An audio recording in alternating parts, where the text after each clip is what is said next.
মাধবীলতার মতো মাধুর্যপূর্ণ ছিল আজকের আমাদের এই দিনটা। আজকে ছিল আমার মেয়ের প্রথম জন্মবার্ষিকী। তো আজকের দিনটা আমরা শুরু করলাম প্রথমে সকালবেলা ঘুম থেকে উঠে স্নান করে মায়ের মন্দিরে গিয়ে, সংগ্রামপুর মায়ের মন্দিরে মেয়ের নামে পুজো দিলাম। সেখান থেকে বাড়ি এসে কোনো রকম এই টিফিন খাওয়াটা শেষ করেই লেগে পড়লাম ডেকোরেশনে। তো আমার যেহেতু রান্নাবান্না ছিল, আমার তো উপায় ছিল না খুব বেশি ইনভলভ হওয়ার। তো আমার বোনরাই পুরো ডেকোরেশনটা দেখেছে। তো ওরা সকাল থেকে প্রায় বিকেল 5টা পর্যন্ত ভীষণ কষ্ট করেছে, স্নান করেছে সেই 5টার সময়, দুপুরে কোনো রকমে একটু খেয়েছে। তো তার মধ্যে গেছে বেলুন ফোলানো মেশিনটা বিকল হয়ে। তো কি করা যায়, এবার সব ফু দিয়ে দিয়ে বেলুনগুলো ফুলিয়েছে। দেখো এতগুলো বেলুন ওরা ফুলিয়েছে ফু দিয়ে। তো আমার মেয়ে দেখো এত সাহস, পুট পুট করে বেলুনগুলো ফাটাচ্ছে। আমার তো ভীষণ ভয় করে বেলুন ফাটা শব্দে, কিন্তু আমার মেয়ের কোনো ভয় ডর নেই, দিব্যি বেলুনগুলো ফাটাচ্ছে, আবার চাইছে ফাটানোর জন্য। তো যাই হোক, ওই সব করেছে সারাটা দিন। অত বেলুন দেখেও এত মজা পেয়েছে ধারণা করা যায় না।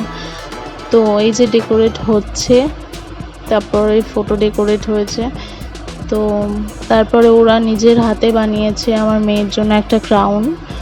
তো আমি ফুল এনে রেখেছিলাম আগের দিন, তো ওরা হাতে করে বানিয়েছে এটা, আইডিয়া করে সুন্দর করে। তো ভাবতে পারিনি এতটা সুন্দর হয়ে যাবে। তো খুব সুন্দর হয়েছে ক্রাউনটা। আমার মেয়েকে তো পুরো একেবারে প্রিন্সেস লাগছিল এটা পরে। তো এবার দেখাই তোমাদের হোল ডেকোরেশনটা।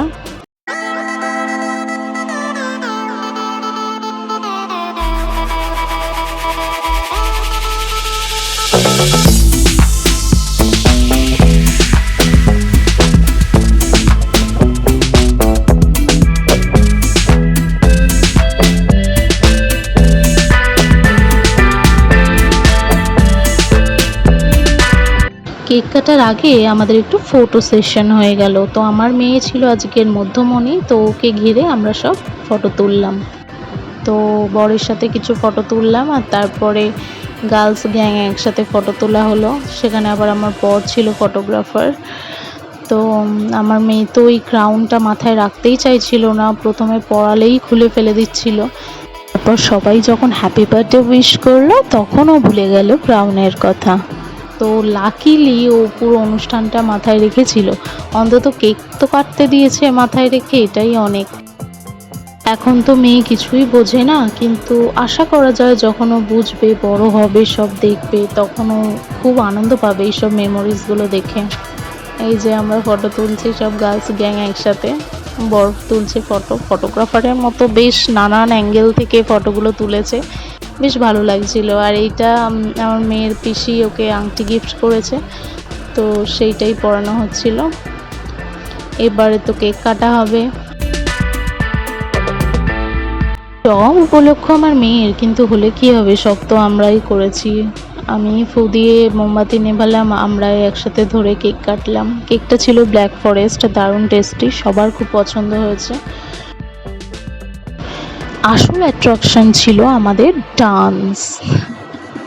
কেক টেক খাওয়ার পর আমরা হুল্লোড় যাকে বলে করেছি, একেবারে হই হুল্লোড় করে ডান্স করেছি, ভীষণ মজা হয়েছে, একেবারে ফাটিয়ে দিয়েছি ফ্লোর যাকে বলে।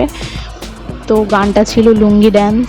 তো কে সোজা দাঁড়িয়ে থাকতে পারে লুঙ্গি ড্যান্স শোনার পর? যতই লুঙ্গি না থাকুক, যা আছে তাতেই হয়ে যাবে লুঙ্গি ড্যান্স। মেয়ে ঘাড়ে করে নিয়েই হয়ে যাবে, কোনো প্রবলেম নেই। মেয়েও আমার কোল থেকে ওই রকম নাচ নেচেছে, ও খুব মজা পেয়েছে। আর সবাইকে নাচতে দেখে ও তো অবাক হয়ে যাচ্ছে, এরকম সিচুয়েশন আগে দেখেনি তো। তারপর শুরু হয়েছে আমাদের খাওয়া দাওয়া। তো রেসিপি ছিল চিকেন বিরিয়ানি আর ছিল চিকেন কষা। তো আমরা দুজন মিলে সার্ভ করছিলাম, বর আর আমি। সবাই খেয়েছিল, রান্নাবান্নাও খুব টেস্টি হয়েছিল। ওভারঅল দিনটা দারুণ কেটেছে।